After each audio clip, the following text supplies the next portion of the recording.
tenemos una historia medio sonsa, pero interesante, de investigadores fracasados o desgraciados, o que no tuvieron suerte, o que fueron incluso engañados. Investigadores científicos, ¿eh?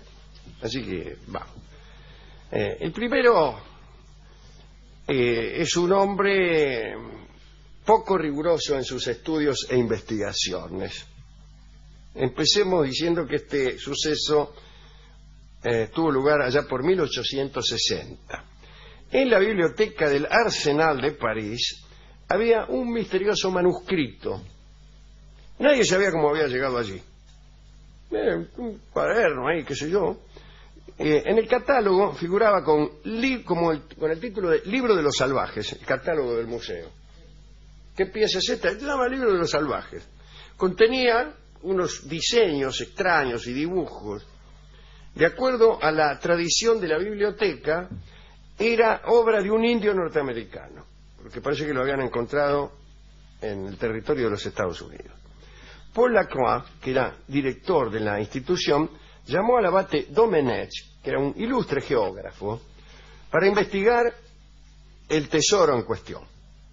Mire esto, que Lacroix sabía, el director, ¿no? Sabía que Domenech había viajado por los Estados Unidos y por México y que era un experto en cuestiones de los indígenas de aquellas regiones. El abate Domenech comenzó a estudiar el manuscrito y tras algunas semanas ya estaba en condiciones de ofrecer una interpretación. Dijo: los diseños no son otra cosa que ejemplos de la antigua escritura de los indios de aquellas regiones y poseían una enorme importancia científica, ya que aportaban valiosos datos sobre la antigua cultura de aquella región, y hasta dijo que era un descubrimiento homologable al de Champollion, o sea, aquella memorable piedra de Rosetta que permitió descifrar los jeroglíficos egipcios. Domenech dijo también que estaba seguro de que los signos que había ahí aludían a la migración de ciertas tribus y al misterio de sus antiguas religiones. Resultaba particularmente sorprendente para Domenech que algunas ilustraciones incluyeran detalles de cierto culto fálico. Los hombres de ciencia de París sugirieron que el abate debía reclamar el premio Volney, que era una especie de premio Nobel de aquellos tiempos. Por recomendación del gobierno, se resolvió publicar un estudio escrito por el propio Domenech acerca de aquel manuscrito, a expensas del Estado francés, desde luego, y bajo su auspicio. Pero algo anduvo mal. Distribuyeron los premios del Salón de París. Napoleón III pronunció la acostumbrada oración oficial. El emperador se dejó llevar por la elocuencia y declaró que Francia era maestra de todas las naciones, que la civilización occidental debía su existencia a la iniciativa francesa y que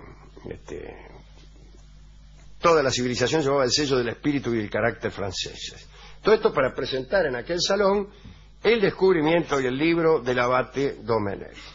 Al poco tiempo el estudio llegó a Alemania y cayó en manos de un señor Petzold, un filólogo de Dresde, y Petzold se indignó.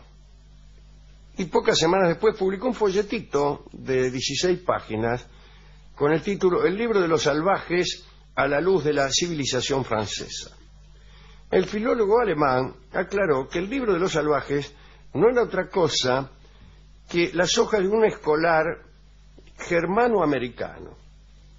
Era evidente que el niño vivía en alguna granja aislada de los Estados Unidos y que había llenado las páginas de aquel cuaderno con algunos dibujitos para matar el aburrimiento.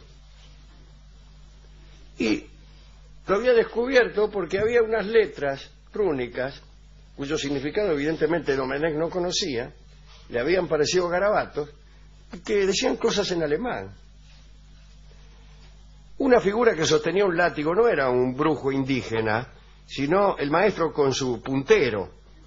Una misteriosa forma alargada no era el símbolo de un rayo y el castigo divino, como le había puesto Domenech, sino una salchicha. Un hombre de 6 ojos no era el sabio de la tribu, sino un monstruo nacido de la imaginación infantil.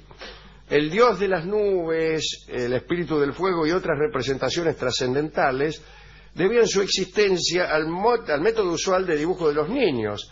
Un pequeño círculo con 2 puntos que era la cabeza, un gran círculo el estómago y 2 palitos las piernas. Petzold finalmente dijo que el culto fálico al que se refería Domenech eran unos dibujos obscenos, como los que afean las instalaciones consagradas a la higiene pública en todas las grandes ciudades. Ahora bien, efectivamente, Domenech no conocía el idioma alemán ni sabía nada de la escritura gótica. Un hombre de mediana cultura hubiera advertido los trazos góticos que había en las hojas, pero Domenech quiso la gloria solo para él y no consultó a nadie, y cayó en aquella trampa. La verdad es que debajo de aquellos extraños pictogramas había docenas de palabras alemanas que cualquier gil hubiera podido reconocer fácilmente. El gobierno francés pidió perdón por lo publicado, retiró los ejemplares de la circulación. Al abate Domenech no se lo castigó, pero perdió todo crédito académico y también todo crédito, ya que nadie le dio laburo y vivió hasta los 87 años, pero en la vía.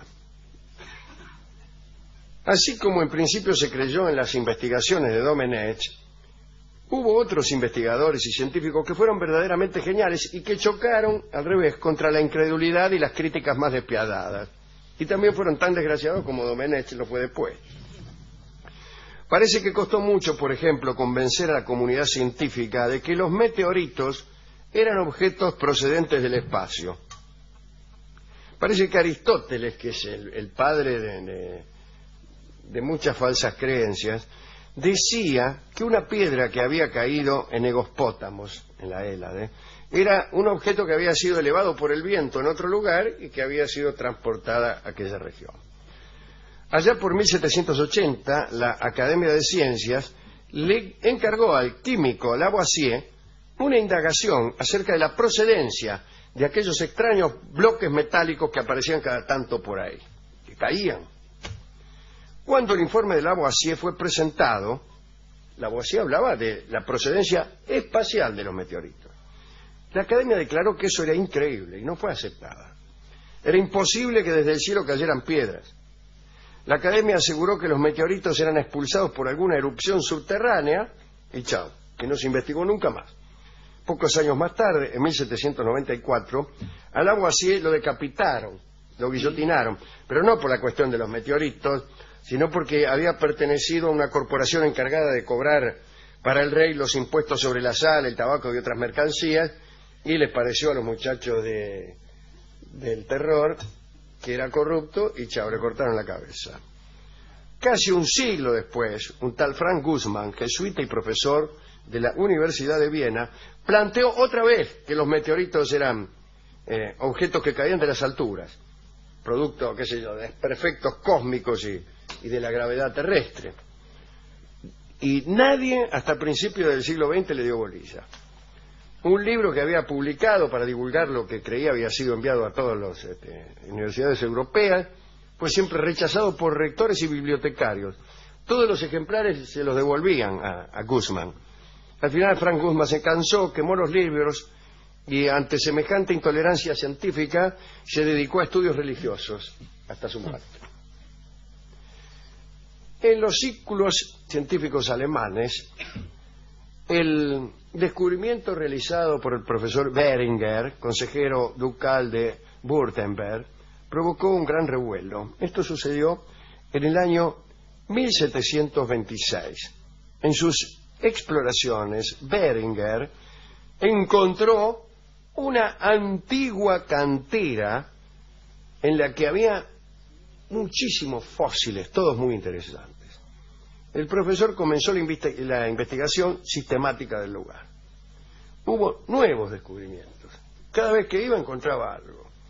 Serpientes, ranas, lagartos fosilizados y, cosa extraña, el fósil de una araña con su tela en el momento de atrapar una mosca. Más tarde Bering encontró